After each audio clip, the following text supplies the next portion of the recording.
একই বাড়ি, একই মাটি, তাহলে একটি পাত্র ভেঙে গেল, আরেকটি পাত্র টিকে রইল কিভাবে? আজকের গল্প দুটি পাত্রের শিক্ষা।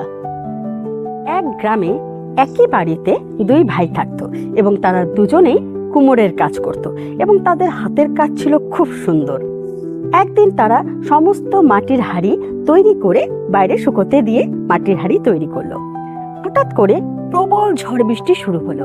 তারা দুজনে সকালবেলায় ঘুম থেকে উঠে দেখতে পেল একজনের সমস্ত পাত্র ভেঙে গেছে, কিন্তু আরেকজনের পাত্র অক্ষত রয়েছে।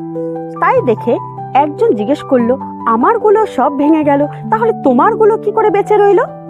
আরেকজন হাসি মুখে উত্তর, এর কারণ তুমি খুব তাড়াহুড়ো করে মাটির পাত্রগুলো ভালো করে না শুকিয়ে আগুনে পুড়িয়েছিলে, কিন্তু আমি সেইগুলো ভালো করে রোদে শুকিয়ে তারপর আগুনে পুড়িয়ে সেগুলোকে শক্ত করেছি। আজকে আমাদের গল্পের শিক্ষা কি? তাড়াহুড়ো করে কোনো কাজ করলে সেটা কখনোই সফল হয় না, তা দুর্বল হয়, কিন্তু ধৈর্যই আসল চাবিকাঠি।